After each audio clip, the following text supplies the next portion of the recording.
All right, we are now in Genesis chapter 36.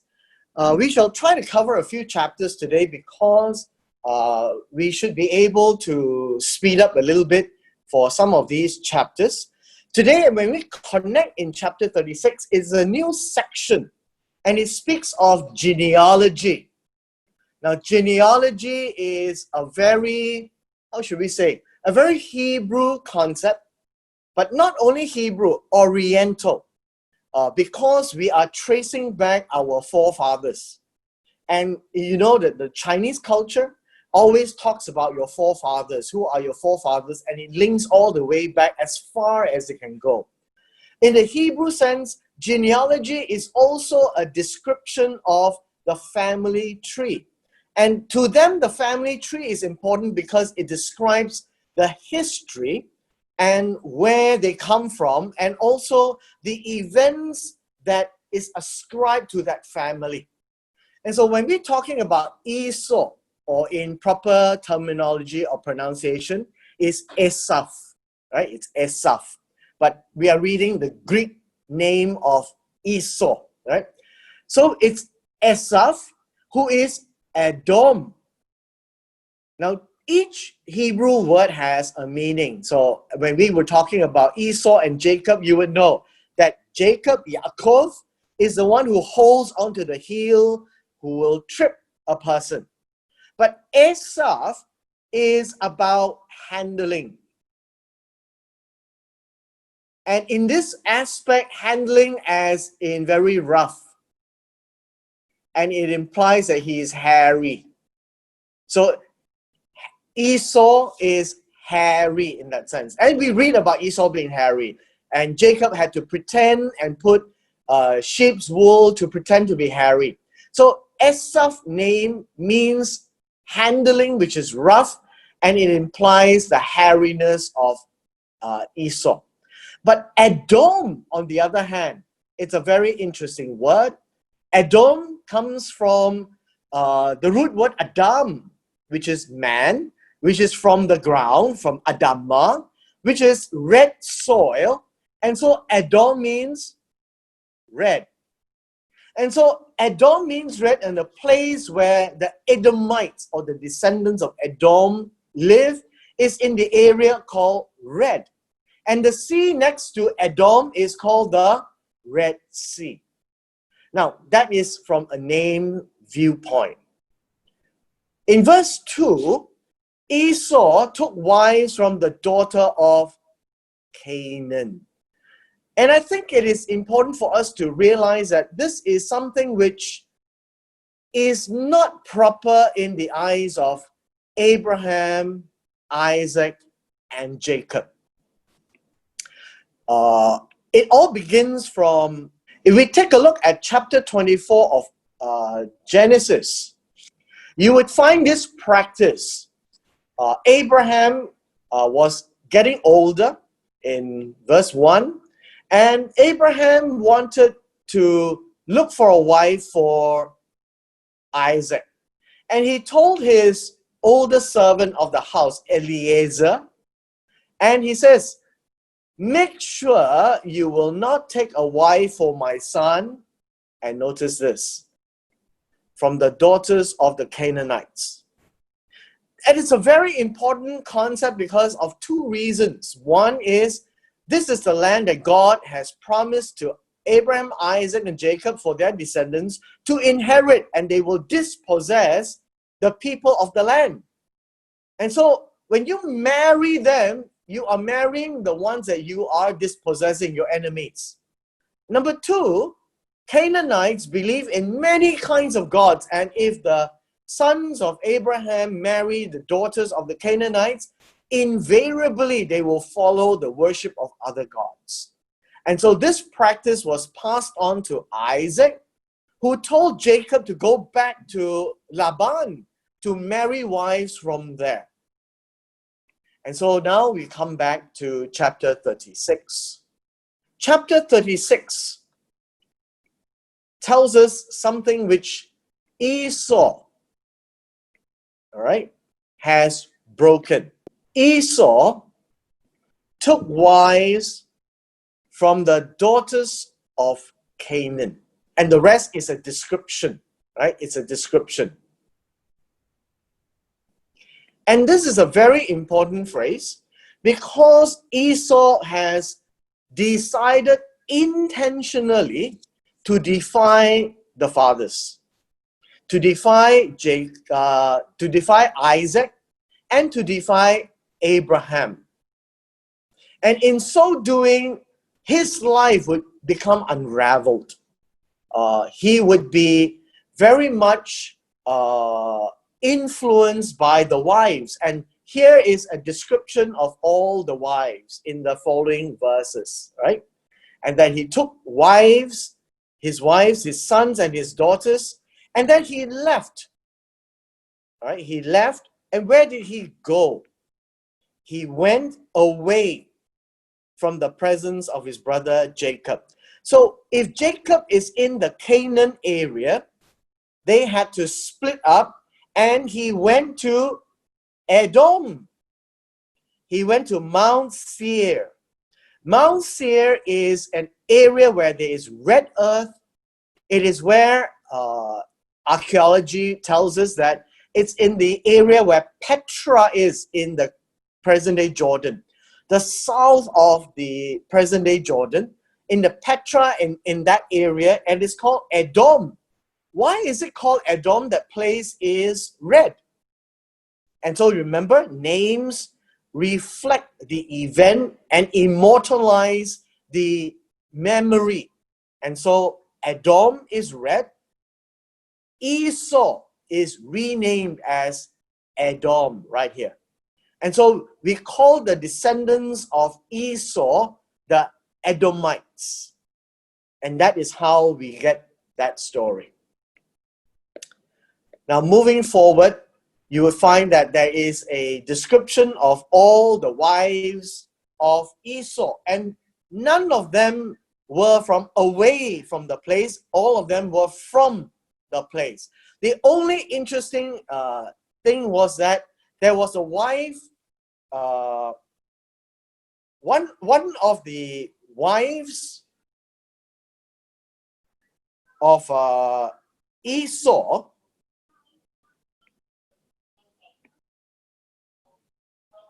one of the wives of Esau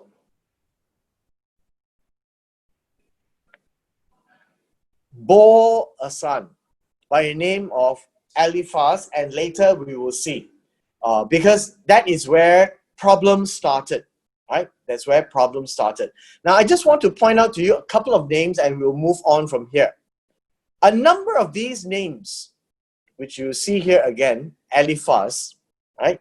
From Ada, all of these, Eliphaz was singled out, right, for all of these names. And there is a name that we need to pay attention, which is Amalek. Amalek eventually becomes the constant enemy of Israel, called the Amalekites. And so I just want to point this out to you because this is the beginning of the story and it starts from Esau. All right. Now, finally, when we close this chapter, I want to bring your attention to Malachi chapter 1. Malachi chapter 1 has a strange verse, and it says, Jacob I loved and Esau I hated. So let me just put this in. This is Malachi chapter 1, verse 1 to 2. And it wants us to realize that the descendants of Jacob and Esau were at loggerheads, but before the eyes of God, God had favored and loved the descendants of Jacob more than the descendants of Esau. In fact, God hated them to the point where they were being destroyed by Israel because the descendants of Esau attacked Israel. And I want you also to, if you have the time, to read Obadiah. And it speaks of the descendants of Esau, the Edomites. And so the descendants of Esau was also important because the two brothers, although they had fought with each other, they had reconciled. and Esau had accepted Jacob back. But the descendants did not feel quite the same way. And hence we always had animosity between the two families. Now you find that the Edomites were remembered, still the son of Jacob, and being sons of Esau or Esau, they were chieftains, right, in the land of Edom. And so they have a territory, and they grew up there. All right. So now we move to chapter 37.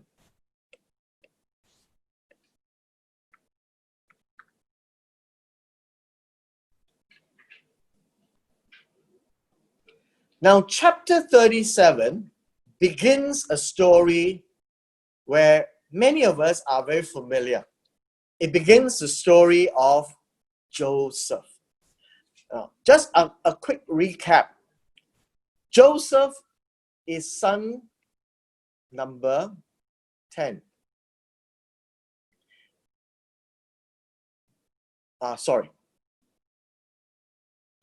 Joseph is son number 11. Right? And he was born after 10 brothers and a sister was born. And then Rachel gave birth to Joseph. Yosef means that God will give her another son. And so the name of Joseph points to the 12th son, which we also have eventually read that Benjamin was born while Rachel was giving birth to him. And so now the spotlight is placed on Joseph. And we talked about him being 17 years old. And so if he was son number 11 and he was 17 years old, Benjamin would be much younger, right? Much younger. And how much younger, we don't know. Maybe in the early teens, maybe he hasn't even passed 10 yet. And that's Benjamin being the youngest in the family. Now, the rest of the siblings, the rest of the 10 brothers and 1 sister, would be in their 20s, if not in their 30s, depending on how old they were at the time. But nevertheless, we need to understand that Joseph, being 17 years old, was looked down by all the brothers, who was much older. And so his job was to feed the flock with his brothers. He was just helping out. All right? And one of the things that Joseph did was he always reported back. He was like the father's eyes and ears. And now comes the description. Jacob, and notice Israel is Jacob. Israel was a new name that Jacob had, right? Loved Joseph more than all his children. Now you need to understand the Hebrew meaning for love is to love. And then the Hebrew name for hate is to love less. Of course, the second one would be detest. Right? That would be our common understanding of the word. But there is a meaning for hate, which means that Israel or Jacob loved Joseph more, and also means that Jacob loved all his children less. Now we read this when we were talking about Jacob loved Rachel more than Leah. And that is how it works. And so this is how the Hebrew describes. Now understand love. Love can be seen. Now the Hebrew concept of love can be seen. And because Jacob was old, he always favored the young. And so how did Jacob show his love to Joseph? That he loved Joseph more than all his children? Well, he made him a tunic of many colors. And by that, visibly can see that Jacob loved Joseph more. Right? So that is how love is done. It is about giving, and it can be seen. And so his brothers saw, you notice, can be seen, that his father loved him more than all his brothers. And so they hated him. And so it generates hate from the brothers. And he could not speak peaceably with him, cannot talk straight with him, because somehow at the back of his mind, humanly speaking, they are not favoring Joseph. Now, what complicated the matter was this. Joseph had a dream. Remember, Joseph was 17 years. Joseph had a dream. And so they called Joseph the dreamer, because in his dream, he told his brothers and they hated him even more. What was the dream? Well, this was what I dreamed. There were binding sheaves in the field. My sheaf arose and stood upright. Indeed, your sheaves all stood around and bowed down to my sheaf. What does that mean? If I have one sheaf, and then we have other sheaves, which are all 11 sheaves, and it bowed down, right? And all the sheaves bowed down. Now, all these would mean one thing. In the Hebrew term, bowing down is like worship, that you fall flat on the ground, right? So perhaps their sheep all fell flat on the ground and said, you all bow down to my sheaf. The bowing down is what English translate as worship. The bowing down. It's not just bow down the head, it's bow down the whole body. And so when Abraham saw the three angels, he bowed down. And you only bow down to one whom you see is greater. And this was a dream. Now moving down, the brother said to him, what? You mean you will reign over us? Because bowing down means the one that you bow down to is the Lord. That you have dominion over us. And they hated him even more for his dreams of his words. Now at this point in time, it's just a dream. And they don't like that dream. Now, it is such a vivid dream that Joseph remembers it clearly. Most of the time, we don't remember our dreams. But when a dream can be remembered, it is likely to be a divine message. Now, if one was not clear enough, Joseph had another dream.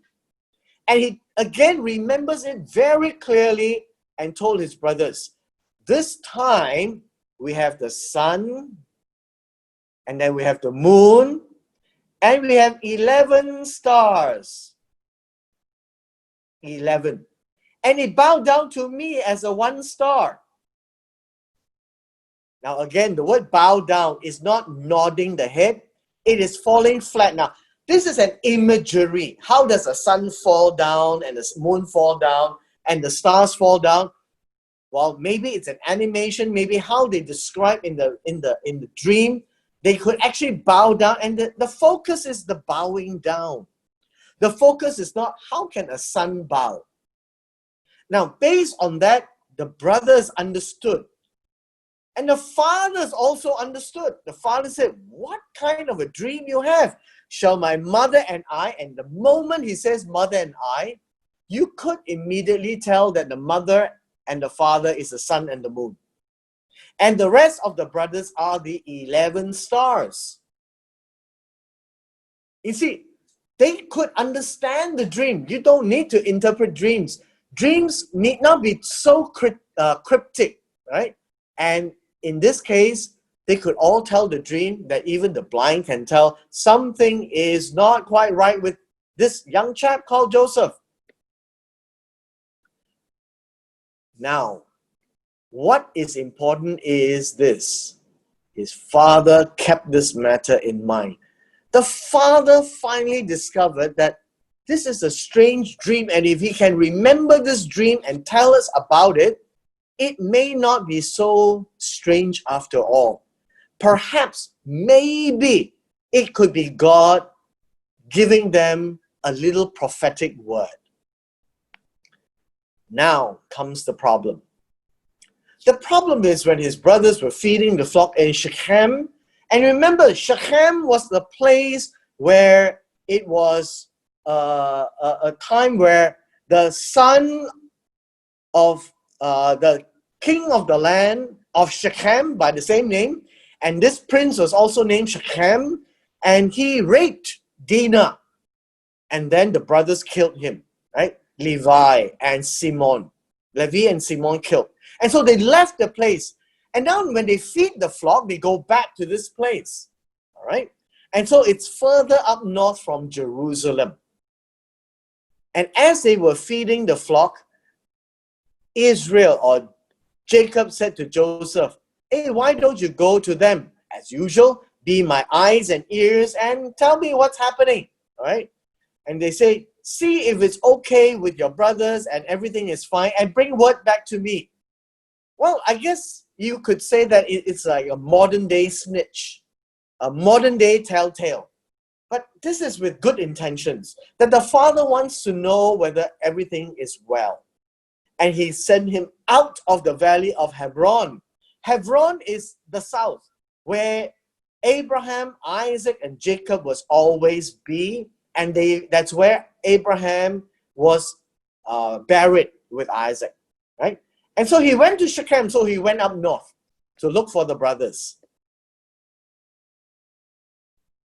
And while he was going up there, he met somebody and says, oh, well, where are you going? I said, I'm seeking my brothers. They are feeding the flock. And so the man said, well, they have left this place. They have gone to Dothan. Now, we don't quite know where Dothan is, but it's definitely not in Shechem. And it's maybe further east or maybe further west. Maybe further east. Maybe across the Jordan River. Maybe near what we would call the King's Highway. We do have the King's Highway today, and it's in the Jordan area, right beside the Dead Sea, and it travels all the way up to Syria. And maybe that's where Dothan is. I'm just speculating because I'm saying this because of the rest of the story that is coming. And what is this story? The story says, when the brothers saw him afar off, they said, wow, let's conspire and kill him. He says, this dreamer is coming, let us kill him, cast him in a pit, and then we tell the father some wild animal has eaten him up. And then we'll see what happens to his dreams. What was the problem with his dreams? The dreams say that all the brothers and the father and mother will bow down and worship Joseph. And that was very upsetting to them. Now you need to know that Reuben is the eldest. And when Reuben heard it, he says, no, you shouldn't kill him. You should shed no blood. Understand this. Shedding of blood. This is Genesis 9, right? Shedding blood is an idiom. It is not to bleed him, cut him up. It means do not kill him. So when the New Testament uses the same word, we tend to have a new meaning to shedding blood. It is a Hebrew understanding. So if you forget what it means, go to Genesis 9. And here in verse 22, the shedding of blood means to kill. Right? Do not kill him, but cast him in a pit in the wilderness, and do not lay a hand on him, that he might. And so this is Reuben's secret. Once they cast him into the pit, after that, he can come back and rescue him. Because Reuben is supposed to take care. He is the firstborn. The firstborn has the role of a leader, and the leader is to take care. The leader is to protect. It's like the head of the family, so to speak. And so his job is not to kill him, but his job is to protect him. So he suggests this, that although the brothers want to kill him, why don't we just throw him into a pit? And that is that story at this point in time. And then it came to pass when Joseph came, he stripped of Joseph's tunic and then cast him into the pit, and the pit was empty and there was no water in it. What do you think this was? This pit was a well. And we have seen wells in Israel. The wells in Israel is as big as a man, and once you drop into it, it is quite deep down in the hole, probably about maybe 15 to 20 feet. And you will be standing there. You can't be sitting down. But it is a well that was empty, no water, so he wouldn't drown in it. So there may be a lot of these pits around, or these wells around. And that is where Joseph was. While they sat down, they ate a meal, and they saw a company of Ishmaelites. They were coming down from Gilead, that is the north. And I believe that if this was a company of Ishmaelites with the camels bearing spices, balm, myrrh on the way to Egypt, they were traders.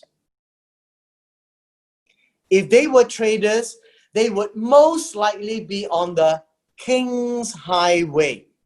Now, that's not the North-South Highway. That is just the route from the north to the south, and the south being Egypt. The north coming from Iraq and through Syria into Egypt. And so they were Ishmaelites. And who were Ishmaelites? They were the descendants of Ishmael. Right? Descendants of Ishmael, and they were traders. And so Judah. Now, Judah is a name which we need to remember, because his name comes out again. He said to his brother, what profit? You see, money, money, money. We won't have any advantage, and we won't make any money if we kill our brother. What does it mean? Shed his blood. All right? And then we conceal his blood. This is the important word in verse 26. In chapter 37, in verse 26, the word conceal is to cover, right? But this cover is slightly different. It's from the word kasar and not kafar, all right? This is kasar, K-A-S-S-A-R. And in this case, the word kasar means to hide. To hide. So to hide or to conceal the truth. That is how it's used, right? It's to fill up with different stories. So that, see, in the Hebrew, it is not as straightforward as our English word, conceal, hide. It gives us a picture. It is to fill it up with something which is secret, something which is misleading, something that is hiding the truth. And that is what this word conceal actually means. And I wanted you to remember that it has everything to do with Judah, all right, Yehudah, and it's everything to do with conceal. So just remember this before we get to the next chapter. And he said this, come, let us sell him to the Ishmaelites, and let not our hand be upon him, so that there is no guilt of killing Joseph. All right? For he is our brother and our flesh. It's just like the Chinese, our flesh and our bones. Our flesh and bones. And say that you don't do that to our flesh and bones. So instead of killing him, we sell him off. And we have two advantages. One, we got rid of our brother, and two, we made some money. And so the brothers listened that this one, he will not conceal the blood, they will conceal the truth instead. Remember, concealing the blood means he has to have shed the blood, and they did not want to shed his blood. But they are still concealing or kasar the truth of the matter. We go to verse 28 onwards. Now verse 28 onwards says, the Midianite traders, what is this? And then sold him to the Ishmaelites. Now we see a little twist in the plot. It seems that these Ishmaelites, and the Midianites,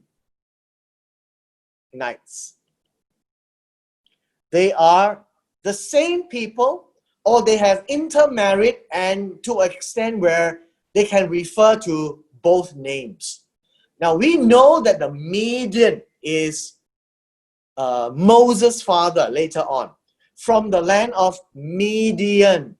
Midian is in the north of the Arabian Peninsula, and that's where we believe Ishmael had moved to that place, right? And Paran and Midian is next to each other, and they're moving around that area.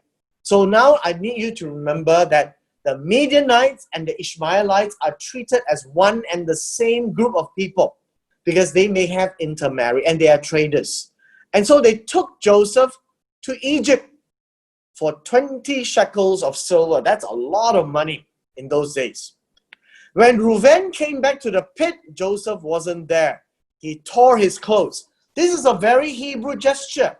When you're angry, you tear your clothes. And they've got a lot of strength to tear clothes, right? They tear their clothes and they're angry just to show. You see, anger is shown in two forms. One, the flaring of the nose, the nostrils. And so anger is given by the word af, which is nose. Anger is demonstrated by tearing of clothes.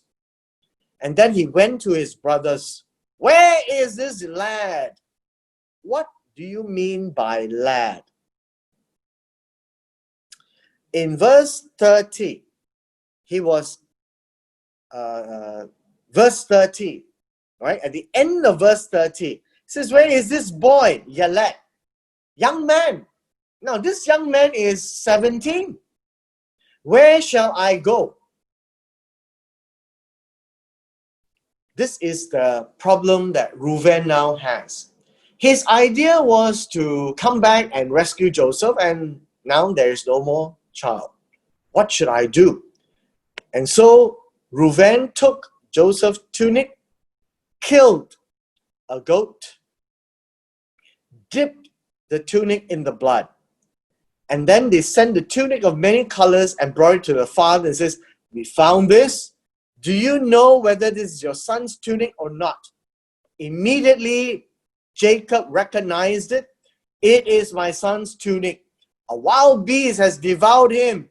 Without doubt, Joseph is torn to pieces. There's blood all over his tunic of many colors. Tunic is the outer coat. And so you hear of the musical called Joseph and the Coat of Technicolors, or the coat of many colors. So the coat is the external, right? Where you wear over your internal coats. And then Joseph tore his clothes. He was very angry. And yet he was very upset. He put sackcloth on his waist, which is a sign of mourning. And to this day, I think the Chinese customs has also practiced putting on of sackcloth. But I guess once we're in the 21st century, many of these practices has disappeared. But in the old days, I remember in the Chinese funerals, the immediate family wear sackcloth clothes. And I remember that because in my family, they used to have a retail shop. And all the barang-barang that came to the shop had gunny sacks. And then whenever there's a funeral, they would make, they would cut a hole over the gunny sack, and people would wear them as a sign of mourning. And so, mourn for his son. Sackcloth has that kind of a meaning. And it was for many days. He was very torn because he loved Joseph more than any of the sons. Why? You should also remember the history. Jacob loved Rachel more than Leah. And as a remembrance of Rachel, Joseph reminds him of Rachel. Okay? And all his sons and all his daughters arose to comfort the old man. I think you would not imagine how sad he was, but he refused to be comforted. Now, notice another of these phrases of afterlife. How he described death right here, right? For I shall go down into the grave to my son in mourning. The word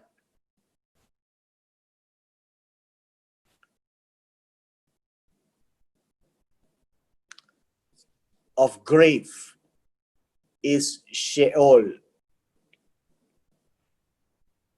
It is translated as grave, but the better way to translate it is the afterlife. It is a place where they, in their minds, believe that when you leave this world, you go to another world called Sheol or Sheol. Now, sometimes it's translated as grave, so it's like I'm going down. So Sheol is down, under. That's the direction of Sheol. And so the father says, he is not going to come back to me because you can't come back from the Sheol, but he will go down to him. Right? I shall go down into a grave to my son. Now remember, at this point in time, Joseph is not in Sheol. He thinks he has gone to Sheol. So he thinks that one day when he dies, he will join his son in that afterworld called the Sheol. And so that is how the Hebrew people think of the afterworld. The afterlife, meaning the life beyond this, it doesn't end here. This world may end, but there is a next world that you're going to. And that's how they think about this, Sheol. Now the equivalent in the New Testament is Hades. And unfortunately, the English translated it as hell. And that is a wrong word.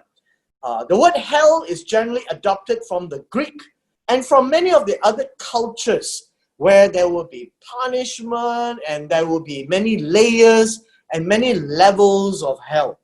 So this would not be the right way to think of the afterlife. You should think of the afterlife as how Abraham, Isaac, and Jacob would think, that he would go. It's a place where you go, and he's not afraid of it, and that it is to his loved ones.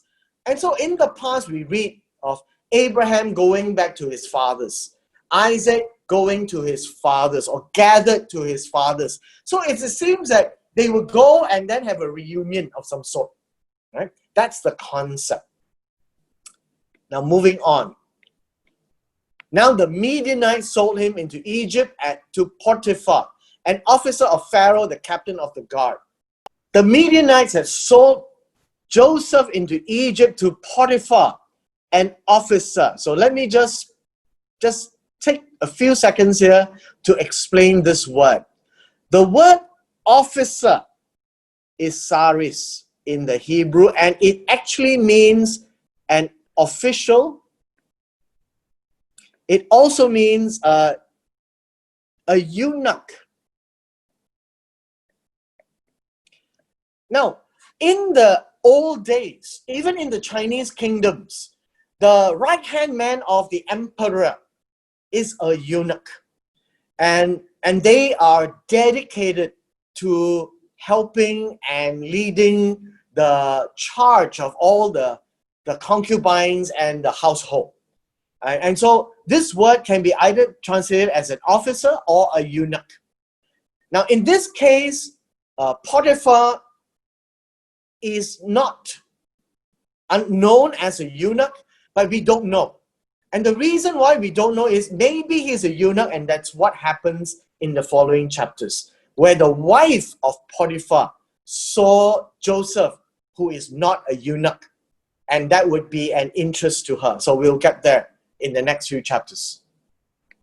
Now we go to chapter 38. Now, chapter 38 is what we call an intermission from the story. I had asked you to remember the name Judah and remember the word conceal, right? To hide the truth. And that was Judah's plan regarding Joseph. And right in the next chapter, we see Judah facing the taste of his own medicine. But it is in the narrative of an ancient Hebrew culture, which you may not like, but it is in that story. And so Judah saw a daughter of a certain Canaanite whose name was Shua, and he married her. So Judah had a wife.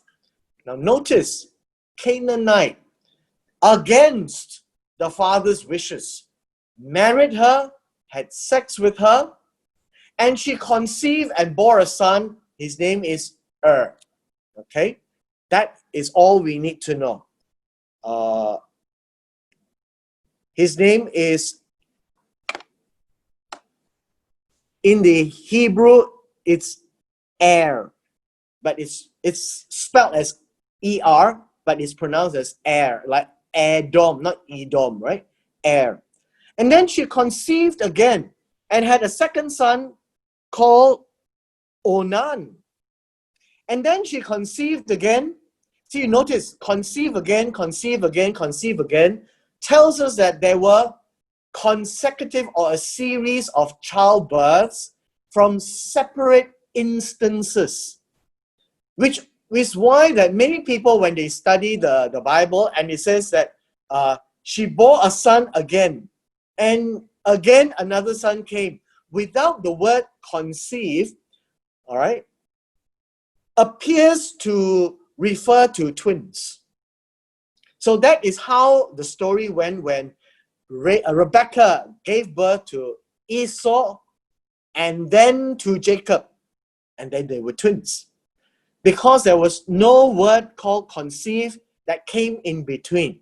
But in this case, you find that Shua had conceived 3 times, and he had 3 sons, and the third son was named Shelah.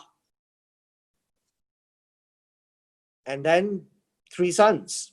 Now, what is important is the next practice. And this is a practice which you may not like, but it is still a practice that was prevalent to ancient China and even here in Malaysia. Judah took a wife for his firstborn, and her name was Tamar. So remember the name Tamar. But was no good, wicked in the sight of the Lord killed him. Notice, God judged him instantly. Why? We don't know. But it was so bad that God had to make that decision to do that. Now, in the ancient culture, you always need to protect the lineage of the firstborn. And so Judah said to Onan, the second son, go and marry your brother's wife, so that you can raise up an heir to your brother, to remember your brother by. And this is common in Oriental culture. And so the marriage of the second brother to the first brother's wife or first brother's widow is so that the widow has a son, and that son will carry the dead brother's name. And hence, that's why it's called an heir to your brother. Now, Onan knew that the heir would not be his, because it's all for his brother. And so when it came to pass, when he's supposed to have sex with the brother's wife, he did not complete that act. And he admitted on the ground, lest he should give an heir to the brother. And this thing which he did displeased the Lord. Can you imagine? God actually accepts this practice, and it displeased the Lord, and therefore God killed him also. Another judgment. We're not here to discuss the merits of this. We're just discussing the narrative of this. And so Judah said to Tamar, his daughter-in-law, I think you should just remain a widow lah, until my son Shelah is grown, lest he also die like his brothers. Why? Because in the mind of Judah, you remember, sons are important, but 2 sons died already, both killed by God. And so if the 3rd son is killed by God, he's got no more sons. By right, he should have told Shelah to have a son with Tamar. That would be the right thing to do in that situation. And so Tamar listened to the father and just stayed in the father's house. And so she remains a widow. No son for the firstborn. Now, in the process of time, the daughter of Shua, Judah's wife, died. And Judah was comforted when he went up to his sheep shearers at Timnah. So notice the comfort is when he has a woman. And he told his friend, the Adullamite, and says, hey, there is Tamar. And he was told, Tamar, you see, look at your father-in-law. That is Judah. He's going to Timnah to shear his sheep. Now, in Timnah, it is another town, right? He took off her widow's garments. Now, understand, as a widow, you wear something that you are mourning your husband. So you're not attractive. And now she took off her garments, covered herself with a veil in hiding, wrapped herself up, and then she sat in an open place which was on the way to Timnah. And then she saw that Shelah was grown, and she had not given to him as his wife. Look at this. Shelah could become the husband of Tamar, but Judah didn't give him, because in case something happened, then Shelah would also die. And so now, when Judah saw her, who is her? This woman who was seated by the road, he thought that she was a harlot because she had covered her face. And then he said to her, please let me have sex with you, for he did not know that she was his daughter-in-law. And then she said to him, what will you give me that you can have sex with me? So this is in terms of money, right? Something valuable. Now you may be thinking a lot of things, so I suggest that this is an ancient practice and it is happening. And so he said, I will send a young goat from the flock. That is item number 1. Item number 1. What will you give me as a pledge till you send it? What is a pledge? Because the goat isn't there yet. The sheep isn't there yet. So one day he'll bring it. So just as a surety, as a in case you don't bring, I can keep something more valuable. And so, what pledge do you want? He said, I want your signet, your ring, and cord, right? The belt, and your staff, which is in your hand. The staff represents power, authority, and you will never leave without it. Okay? So 3 things which are important to identify Judah was passed to this woman he had sex with called Tamar, which incidentally was the daughter-in-law. And then all these things happened, and then she conceived by him. And when she arose and went away, laid aside her veil and the garments of Judahhood and widowhood, this was what happened. Judah went back, brought the young goat, get back the pledge, did not find her. And then he asked the man, where is this harlot who was by the roadside? Well, it says, Mr. Judah, there is no harlot in this place. And then Judah went back and says, I can't find her. And the man said, there was no such harlot in this place. And Judah said, Well, let her take them for herself, lest we be shamed. For I sent this young goat and have not found her. What is the shame? The shame is not having a harlot. The shame is not honoring his word. See, it's very oriental. Honoring the word is more important. It's so important because that is how the life goes. The word is an honor. Where I say, I give you, I will give you. But he couldn't find her, so didn't give to her. Now the story takes a twist. Now it came to pass 3 months later, and in our case it's called the first trimester, Judah was told that, hey, Tamar, your daughter-in-law, played the harlot and she's with child by harlotry. This means that has a child by an unknown. So we don't know the father. That is what it means by playing the harlotry. You went to have another husband and so Judah said to her, bring her out and let her be burned. Now I want you to pay attention to this. We are at a time where there is no law. But adultery is by death. You see, adultery by death is not but part of the law. It is part of that culture as well. Why is it adultery? Because the daughter-in-law was already the woman of his son. And she is staying with him in the house. And is supposed to be the wife of the third son, which he hasn't given yet.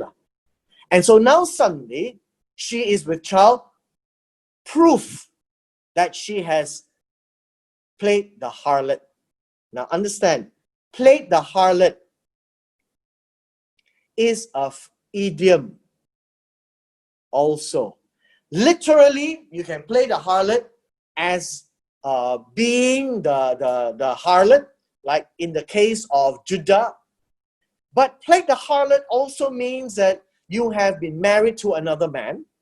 And play the harlot also means you serve another god. Because Jehovah is your husband and you go and serve other gods, you are playing the harlot. So understand that this playing the harlot has these kinds of meanings in the Hebrew. And so in this case, death. Let her be burned. And he was very angry. She was brought out and sent to the father-in-law, says, by the man whom these belong, I am with child.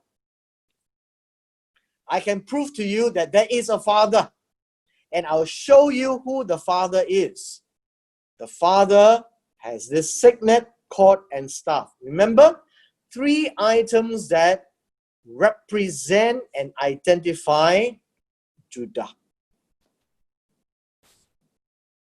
Now, having a harlot is not wrong in their minds because the wife died. And then, verse 26, Judah acknowledged, yes, it is mine. And then he says, she has been more righteous than I, because I did not give her to my son Shelah. Now, you may think that this is very strange. Why is she righteous? Because in our 21st century mind, she played the harlot. But in their mind, that was not a problem. She didn't play the harlot. She actually honored the memory of the son, heir. Right? The memory of his firstborn by the name of Er. And so the second son, Onan, died. And the third son was supposed to be given to her. That would be the right thing to do. But Judah didn't. So what did Tamar do? Tamar did not go out of the family to have a son to be part of the lineage and memory of Er. And so who else is another part of the family who is a man? Judah. And hence, she is said to be more righteous than Judah. And so you can understand the culture and customs there. And so more importantly, and he never knew her again, never had sex with her again. And that was it. He was ashamed because the woman had taught the man a lesson. And when the time was to give birth, behold, twins, another pair of twins. She was to give birth. One put out his hand. The midwife took a scarlet thread and bound it on the hand and said, this one came out first. This one came out first is the one whose hand is out. And so the moment the hand is out, you're considered firstborn. And then it happened, this guy, this little baby, drew back his hand. Boop, it went back into the womb. And then the other brother came out unexpectedly and said, hey, how did you break through? What does breakthrough mean? Verse 29, breakthrough is paratsa. And paratsa, this is paratsa. The breach is parats. And so his name was called Peretz, right? You see this? His name was called Peretz. It all comes from the same root word, to break through, to burst out, to breach. So how did you paratsa? This parats be upon you. Therefore, his name was called Peretz. So the Hebrew way of speaking is very poetic, right? It's like a sing-song because it plays on the same word. But the English is breakthrough, breach, and Peretz, which we cannot connect the meanings. Then afterward, his brother came out with the scarlet thread on his hand, and his name is called Zerah, right? Zerah. Zerah means rising, dawning, right? Or shining. And that's his name. He came out, right? Rising, he came out. And so that's how names are given, all right? Now, unfortunately, I think we have come to chapter 38 and we have ran out of time. We shall stop here. Any questions? The names are difficult to remember, but I'm not asking you to remember the names. I spent some time to describe the names so that you can see the pattern. They give names to remember the event. They give names to remember the character of what happened, to describe the person, and so that when you remember the name, you remember what happened. That's why I gave you the names, right? It's very different from how the Chinese give names, although the Chinese find that names are important too. I wonder how come Jacob don't recognize her, his Daughter-in-law. daughter-in-law. Yeah. It's not Jacob, it's Judah. Oh yeah, Judah. Sorry. And you notice these are all concealed, right? You've got a good question. Why Judah did not recognize Tamar? It was concealed. Remember, he concealed the truth from Jacob with regards to Joseph. Tamar concealed the truth of who she is from Judah. That is why this chapter is there. So thanks for the question. So The he whole also chapter, get it himself. he also kena his own taste of his medicine. He concealed to the father, and he himself was concealed the truth. And how they know that the two sons, right? It's punished from God. The death is a punishment from God. Don't know. It's just the narrative, Mm. which, if you think about it, when somebody has a sudden death when they are young, when he dies from some incident, uh, and that's how I think even today Orientals ascribe something bad happened, I must be God punished. Now, I'm sure Judah knows God and would be able to interpret, but I don't know. It's just a narrative, right? So we can only guess. But it must have been a very unusual event. And I can see that Reuben as a first son, right? Although he also did something very bad to his father, he slept with the concubine. Oh, I mean, one of the Later father on, yes, later on. later on. But he's actually there's a kindness side of him, lah, which he don't want to kill the brother. He's trying to Yes. save the brother.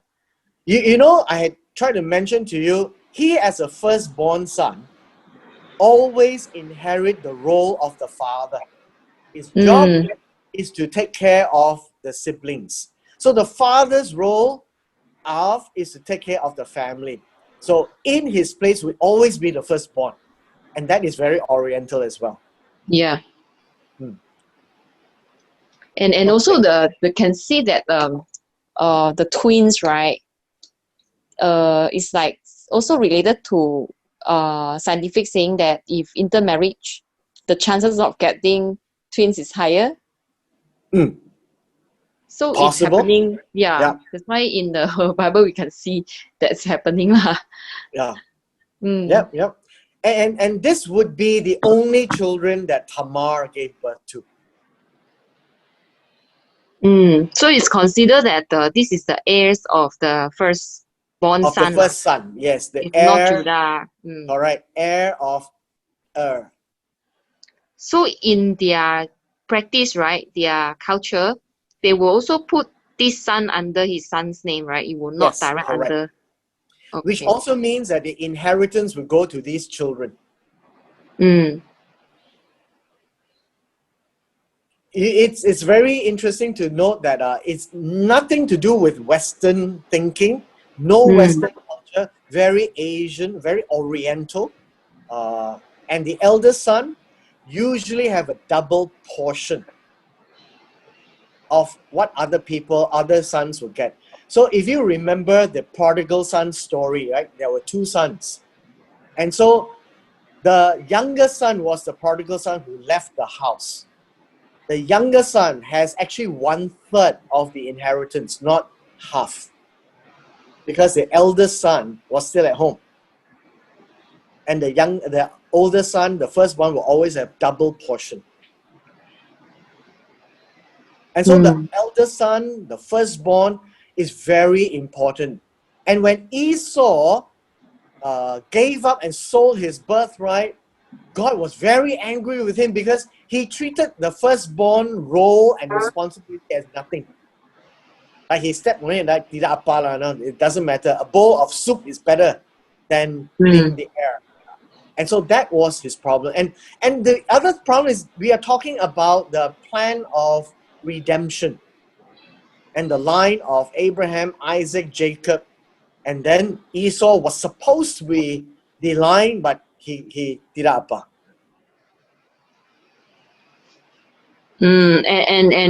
And down to this Jacob line, right? God didn't choose Reuben as the inheritor. Correct. I mean, so what right. you will find is when we get to the end of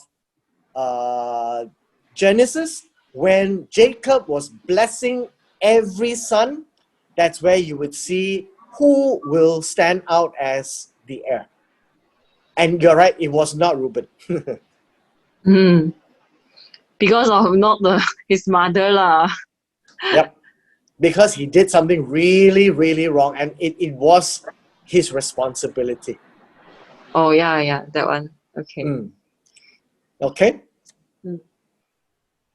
Any other questions? All right. Thank you. We'll continue next week. Yeah. Bye. Bye. Thank you. Bye.